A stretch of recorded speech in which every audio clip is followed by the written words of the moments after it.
Benção de Deus, Nossa Senhora Monte Serra, declara presente na audiência pública a apresentação do relatório anual de gestão da saúde 2024, onde a secretária Cibele Nunes, a apresentação, enfermeira Fernanda. Declara aberta, presente, audiência pública.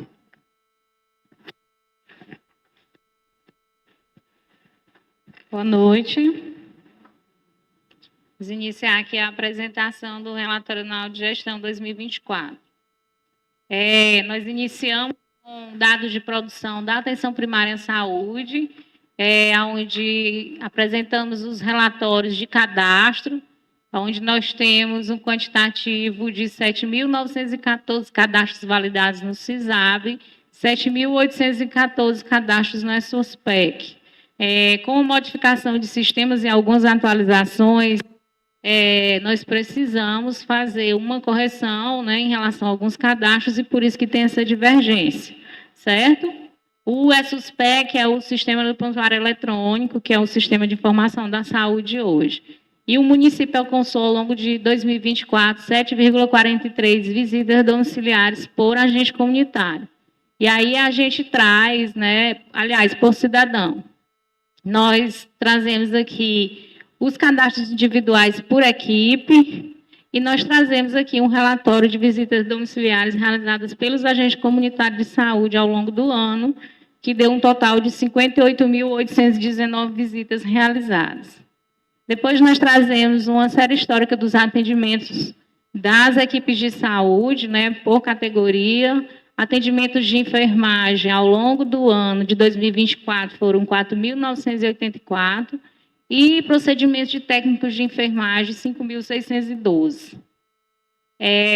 Atendimentos médicos ao longo do ano de 2024 nas equipes de atenção básica foram 11.242 ao longo do ano e 4.048 atendimentos odontológicos. Atendimentos das equipes multiprofissionais, que é uma equipe que nós temos, que incorpora fisioterapeuta, psicólogo, nutricionista, fonoaudiólogo, educador físico. Atendimentos individuais nós tivemos, ao longo de 2024, 2.676. E fichas de atividade físicas, que é um outro programa, que também nós desenvolvemos aqui, 212 ao longo do ano, 202. Indivíduos vacinados, nós tivemos um total de 2.422 pessoas vacinadas ao longo de 2024, e o total de vacinas aplicadas no município foi 3.657. Por que a diferença? Porque uma pessoa, uma criança, por exemplo, às vezes ela toma 2, 3 vacinas em uma ida, então a quantidade de doses sempre ela é maior que a quantidade de pessoas. Criança com 2 meses, ela toma 4 vacinas, certo? Aí contabiliza. A produção ambulatorial que nós temos por município de residência. O que é isso?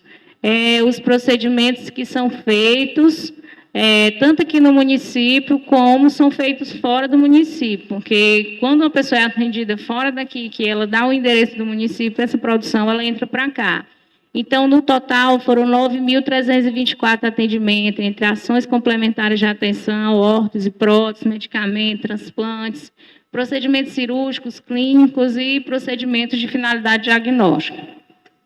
Nós tivemos também ela por subgrupo, onde ele destrincha, né, o que são esses diagnósticos. E aí, por subgrupo de procedimento, nós tivemos 32.943 atendimentos realizados fora do município, para os munícipes aqui de Buriti dos Montes. Ainda tivemos, por procedimento, né, e aí ele traz as cirurgias, né, do aparelho circulatório, cirurgia obstétrica, cirurgia do aparelho geniturinário, pessoas que recebem medicação do componente especializado da assistência farmacêutica e atenção e regulação, que deram aí, né, esse quantitativo de pessoas atendidas também em relação a esses procedimentos.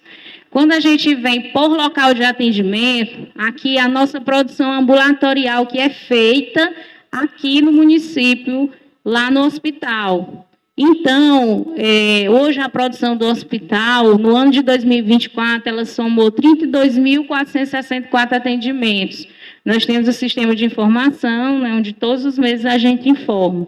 E aqui, né, desde as ações de prevenção, procedimentos de finalidade diagnóstica, procedimento clínico cirúrgico, órtese, prótese e materiais especiais.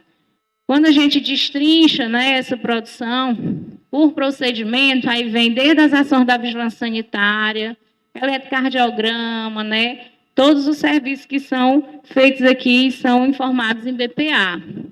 Consulta médica, consulta especializada, atendimento urgência de observação de 24 horas e as próteses dentárias, elas também entram dentro dessa produção ambulatorial aqui feita no município. Em relação à situação de saúde, a nossa primeira causa de internação em 2024 foi em decorrência de câncer, né, as neoplasias, doenças do aparelho digestivo, partos e acidentes.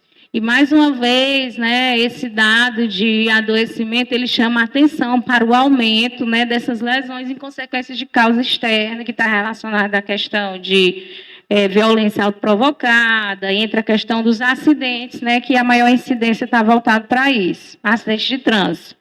Quando a gente vem saber, que vem ver, né, ao longo do ano, mas em 2024, quantas pessoas morreram, né, em 2024, foram 37 pessoas. Dessas, na primeira causa de morte, foi doenças relacionadas ao aparelho circulatório, doenças cardiovasculares. São as doenças que mais matam, né, no Brasil, no Piauí, e em Buriti dos Montes não é diferente. A quantidade de crianças que nasceram em 2024 foram 47 crianças, né? E aí nós trazemos aqui por faixa etária, porque além da gente acompanhar quantas crianças nascem, a gente tem que acompanhar o percentual de adolescentes que engravidam, certo? E esse dado aí, ele 2024, ele está com asterisco, porque é um sistema que, como ele não é digitado aqui, a gente retroalimenta e, às vezes, até o período de março, abril, ele ainda vai modificar. Então, eu trouxe aqui uma série histórica, a gente observa que, ao longo dos anos, a gente vem reduzindo a gravidez na adolescência, mas que a gente precisa realmente atuar ainda mais para que a gente consiga realmente, né, ter o mínimo possível. E acima de 40 anos também, 35 anos, é muito importante a gente fazer monitoramento de gestante, porque nós sabemos que é uma unidade de risco e precisa ser acompanhado, por isso a avaliação desses dados são importantes. As mulheres fizeram, desses nascidos vivos, a maioria, né, fez 7 ou mais consultas de pré-natal, que é o preconizado pelo Ministério da Saúde. Tivemos nascidas do sexo feminino, aliás, do sexo feminino, e nós tivemos maior quantidade de partos cesáreos, nós tivemos, aliás, por 7 tipos de parto. Vaginal foram 7 em 2024, e cesáreo... Está falhando o microfone. Então, ao todo, foram 12 partos e 35 partos cesáreos. O que a gente entende? Que as nossas mulheres elas estão evoluindo, né, mais para parto cesáreo do que para parto normal, né, o parto fisiológico. Então, isso é um dado também que chama a atenção, porque o ideal é que a mulher, né, ela tenha um filho de forma natural. Quais serão os motivos pelos quais essas mulheres elas estão evoluindo para esse tipo de parto? Então, todos esses dados são de extrema importância para que a gente possa estar acompanhando, né, a nossa situação de saúde e fazendo o nosso planejamento voltado para esses resultados.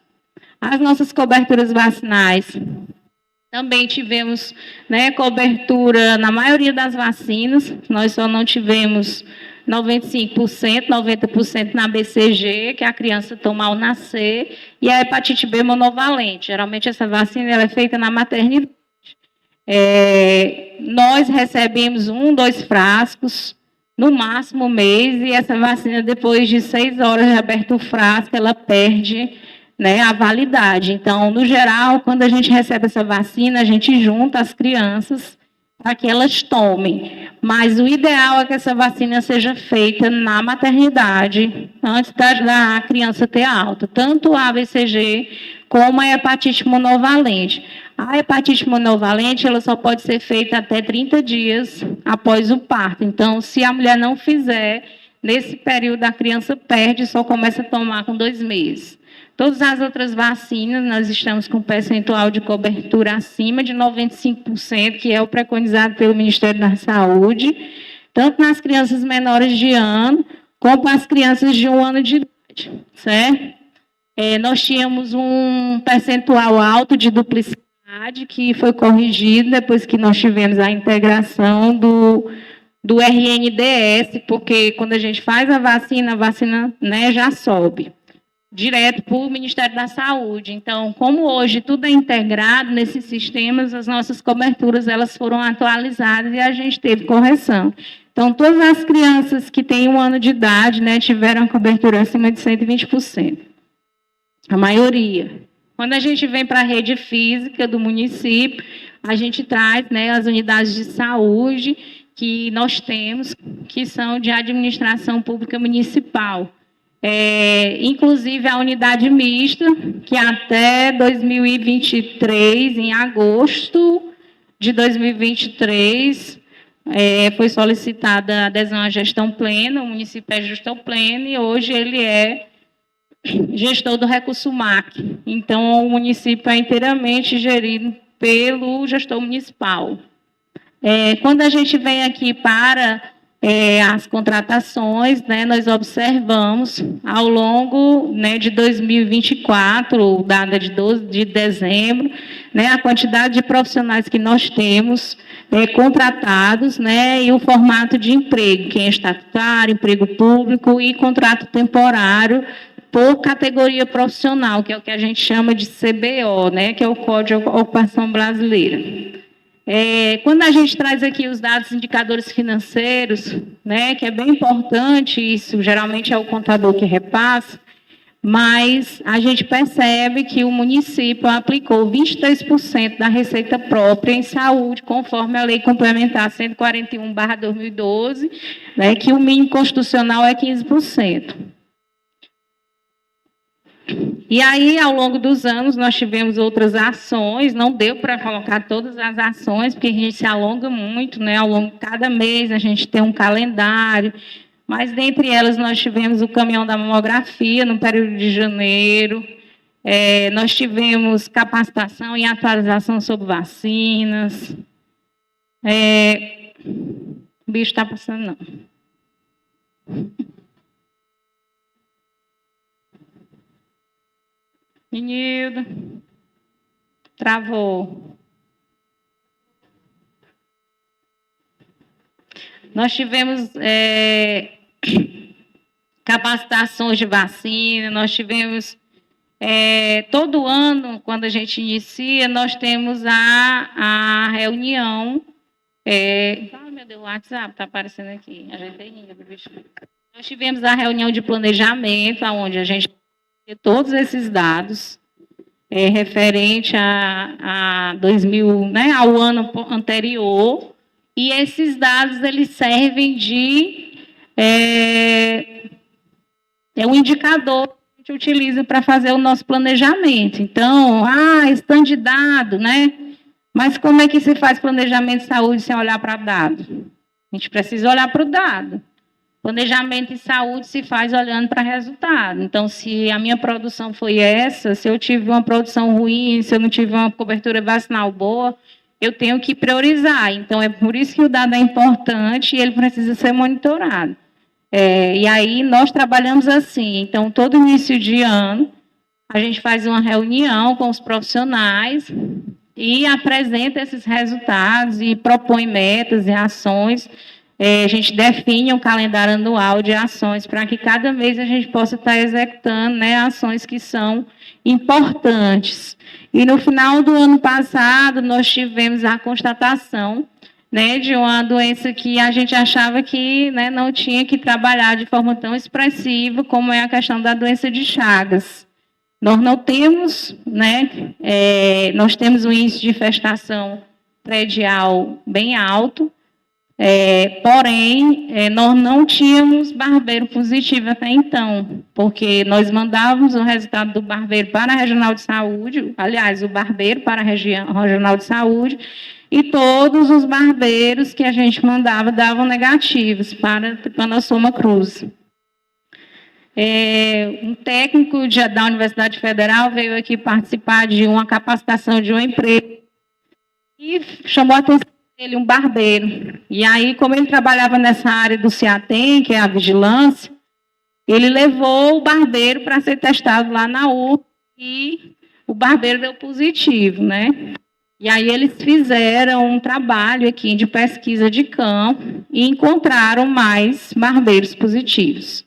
E aí a gente ficou assim bem preocupado e colocamos no nosso planejamento anual a questão de trabalhar a temática da doença de Chagas, né? Tem um plano voltado para isso, porque nós sabemos que nós precisamos de ações importantes e que, junto ao agente comunitário de saúde, junto às equipes, dependendo do local onde a gente tem essa infestação, o município pode conseguir até recursos de melhoria habitacional, porque nós sabemos que, dependendo das condições de moradia, aquele vetor, né, que está lá para transmitir uma doença, ele vai realmente acometer mais a população.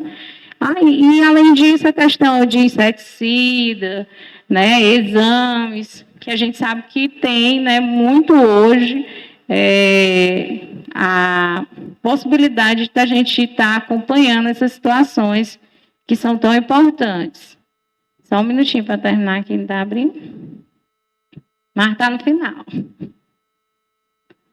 Então, foi uma das ações que a gente colocou como prioritária. Nós também estamos no período da dengue, e o município também sempre, nesse período, né, quando faz a visita dos imóveis, os agentes comunitários de endemia, eles identificam muitas larvas, bastante larvas, geralmente são nos mesmos locais, são as mesmas residências.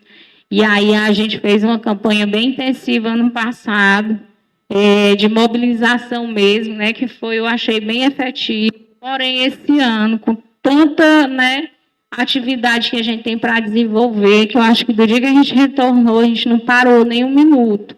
E aí, às vezes, a gente realmente tem que sair de dentro do serviço para que a gente possa estar realmente indo até a residência, vendo quais são as dificuldades da comunidade, para que a secretaria, né, possa estar intervindo. Então, dentre as ações de grande importância, foi essa campanha de 2024, que foi o Sextou com a limpeza do seu quintal.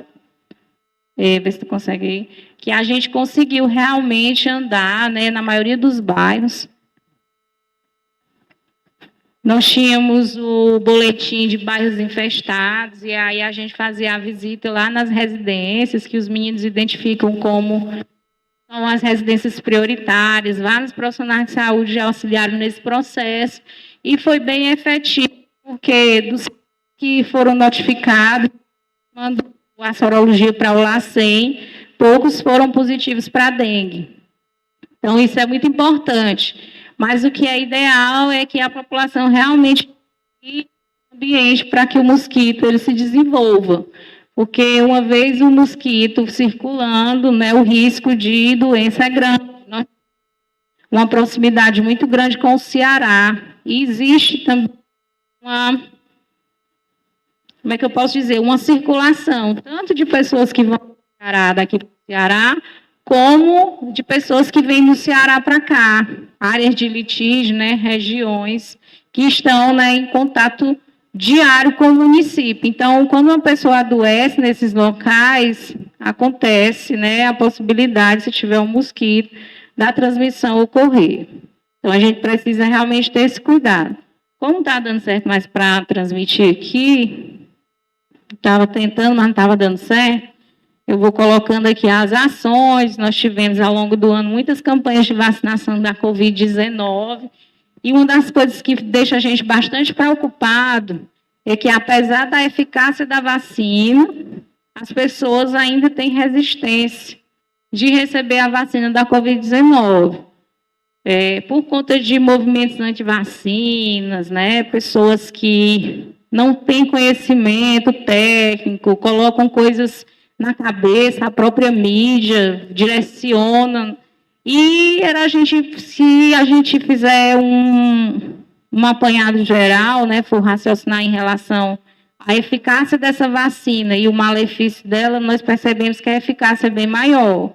Porque quantas pessoas, ou é só fazer um comparativo, quantas pessoas morriam em 2020 em consequência da Covid e quantas pessoas morrem hoje após a vacina da Covid.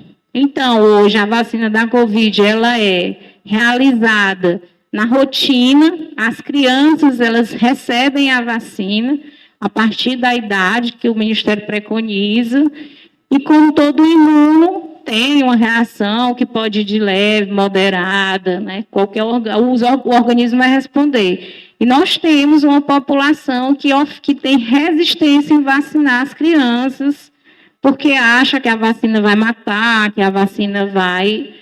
Apesar de todas essas campanhas, apesar de todas as evidências de que as vacinas salvam vidas, que nós temos doenças erradicadas no Brasil, as pessoas ainda associam, né, que a vacina provoca risco de vida e preferem não vacinar. E a gente se preocupa muito com isso, porque nós sabemos que a vacina no indivíduo vacinado, com o esquema completo, ela não vai, né, muito dificilmente esse indivíduo vai evoluir, né, para a gravidade. Mas quando essa vacina ela não é feita, ou quando ela tem um esquema incompleto, dependendo da situação, a pessoa pode evoluir para risco de morte. E nós temos pessoas resistentes, inclusive no dia da reunião que nós tivemos aqui com os profissionais, nós pensamos em estratégias para que a gente possa orientar melhor essa população e convencer essas pessoas a vacinarem seus filhos. Porque, assim, o adulto não se vacinar é uma escolha, mas a criança, né, é a responsabilidade da família. Então, a gente precisa realmente, né, tentar convencer essas pessoas disso. Por que a gente está falando isso aqui? Porque vocês são vereadores, vocês estão dentro da comunidade e podem estar nos apoiando nesse incentivo. Porque se eu não tenho criança vacinada nessa cidade, essas crianças elas estão expostas a um risco de adoecer e evoluir para uma doença grave, né, e via óbito. Então, é uma preocupação muito grande que nós temos em relação a essa questão. Nós tivemos ações de capacitação, o município tem uma empresa, eu vou continuar aqui do celular para a gente poder finalizar, que não está dando certa a apresentação aqui. Nós temos uma empresa que qualifica os profissionais rotineiramente no sistema prontuário eletrônico, que é um sistema do Ministério da Saúde, das informações da atenção básica. Então, hoje os atendimentos são todos no prontuário eletrônico, acabou o prontuário de papel, não existe mais prontuário de papel, a não ser das pessoas que foram atendidas, né, há muito tempo. E o prontuário eletrônico, ele possibilita o profissional registrar todas as informações. Cada profissional tem seu acesso, tem sua senha, e só ele pode entrar lá no sistema e fazer o acesso a esse documento, né? Tanto na questão do registro de atendimento, quanto na questão de outros registros de procedimentos e todos os atendimentos que são realizados na atenção básica. Além disso, nós tivemos a campanha, tinha as fotos aqui para mostrar, mas não vai ser possível, Sextou com a limpeza do seu quintal. Nós visualizamos no município que a gente precisa trabalhar ainda muito a questão da orientação, do cuidado com o lixo, da higiene dos domicílios, porque o município, em sua maioria, oferta coleta de lixo. No entanto, a população ela precisa ser mais orientada sobre a questão da coleta do lixo doméstico, da limpeza do seu quintal, da obrigação realmente de cumprir o seu papel enquanto cidadão, porque o poder público passa o carro do lixo, por que eu não junto o lixo e não boto o lixo lá no dia de ser recolhido? Ou então, por que eu vou queimar o lixo? Né? Então, isso não justifica e foi uma ação extremamente efetiva. Nós tivemos outras reuniões, ações nas escolas, nós tivemos o Dia D de Ação Integrada, entre tantas ações ao longo do ano.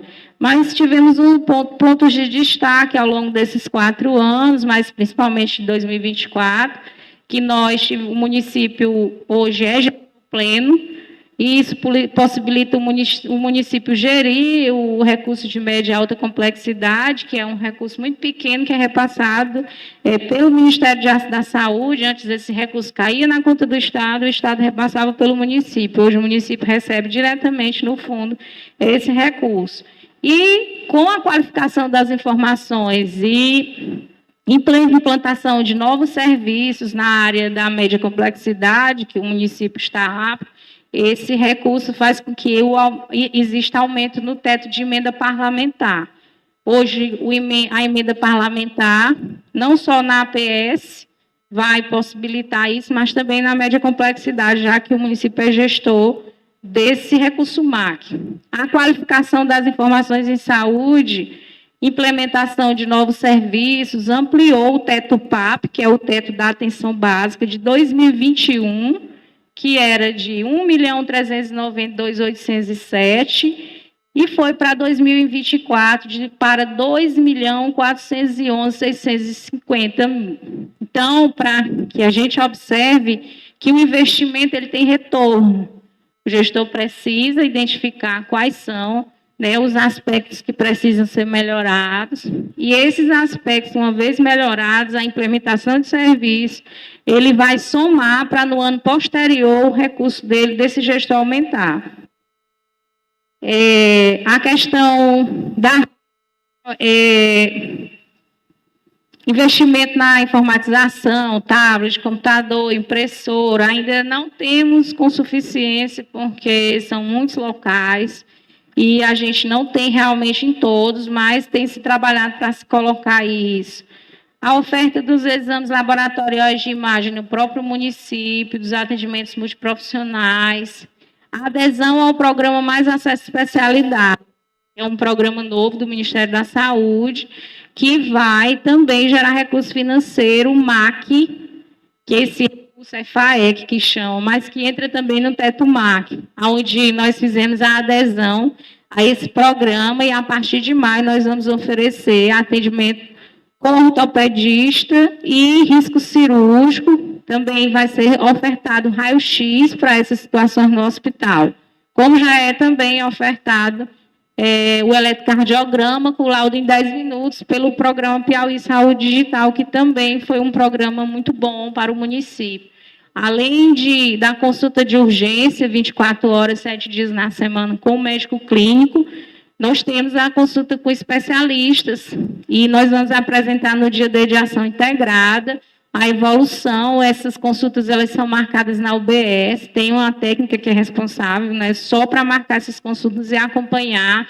E nós temos desde algumas especialidades importantes, como ortopedia, neurologia, pediatria, dependendo da faixa etária e do problema de saúde. Muitas vezes esse paciente ele não precisa se deslocar para Teresina para fazer a consulta com o especialista. O objetivo é reduzir a fila.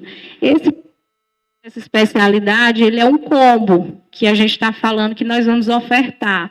O Ministério criou, né, as OCIs, que é a oferta de cuidado integrado. E aí, aquele paciente que tem a necessidade de receber o risco cirúrgico, ele vai ser atendido pelo cardiologista, vai fazer exames específicos, inclusive o eletro e o raio-x, e esse paciente ele tem que tirar ele da fila em 60 dias, e aí o município recebe, né, um recurso, aumento fora da tabela SUS, né, com recurso maior para contabilizar. Além disso, o município fez a adesão, né, a Secretaria de Saúde fez a adesão ao programa, ao SAMU, uma ambulância básica. Esse processo está em tramitação. Foi feita também a adesão ao SESB, que é o Serviço de Especialidades Odontológicas, que o município pretende ofertar a especialidade na área de canal. e na área de cirurgia, né, dessas cirurgias mais profundas. Então, também esse projeto está tramitando para que o Ministério aprove, é um recurso de atenção básica. Além disso, o prefeito também, né, tem um projeto para implantar a sala de estabilização, nós já vamos passar no hospital, tem um custo de 53, e um novo projeto aí na área da saúde mental, que é o SECO. E são projetos que vêm para que o município possa ofertar. Então, tudo que é programa, tudo que é projeto, eu acho que não sei se eu me esqueci de alguma coisa, Sibeli, mas a gente, né, busca, às vezes até através dele mesmo, e a gente fica, meu Deus, como é que nós vamos dar conta de tanta coisa, né? Mas, enfim, são muitas ofertas de serviço, e só quem ganha é a população, porque quanto mais você investe, mais você implanta, né, financeiramente esse retorno vem, e o ideal é que a população realmente ela tenha acesso, né, a todas essas ações. É importante ressaltar que o SAMU ele é regulado pelo Estado, então ele vai ser um atendimento pré-hospitalar, ele é básico, né, uma ambulância básica, porque o nosso município ela não permite implantar serviços, o serviço da ambulância que tem o médico e o enfermeiro, que é a ambulância avançada, que às vezes faltam as palavras, né? E esse serviço, geralmente, ele é regulado pelo regulador, o médico regulador de Teresina, então, toda a população ela vai ligar para 192 e a ambulância vai sair mediante a autorização do médico regulador. Por que a gente fala isso? Porque é importante a gente saber que tem programas que a gente não pode intervir, né? Que eles têm regras para acontecer. Então, o SAMU vai ser um desses, então acho que vai ser muito importante a divulgação também, porque em muitos municípios as pessoas fazem trote, às vezes a ambulância sai, chega lá, não é nada, então a gente precisa muito orientar sobre esse serviço e quais são as circunstâncias que ele vai ser ofertado. Assim como o programa Mais Acesso à Especialidade, que tem que seguir uma referência, tem um teto mês, né, e ele depende de todo um fluxo. Então, assim, são mais serviços à população e eu acredito que, né, ao longo de todo esse tempo muita coisa foi feita e muito mais vai ser oferecido. E é isso que a gente está aqui fazendo hoje, prestando conta dessas ações. Palavra, secretária. Então, era isso. Estou aqui à disposição.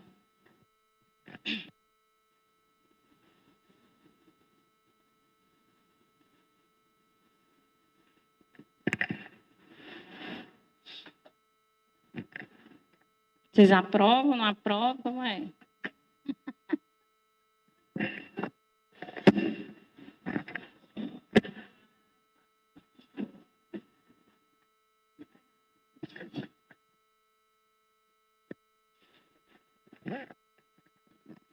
Bom, então foi aqui a audiência pública da saúde, da gestão da saúde 2020, a representando aqui a enfermeira Fernanda, a nossa secretária Sibeli Nunes, né, com a bênção de Deus, nosso amigo encerrar, declara encerrada a presente audiência pública.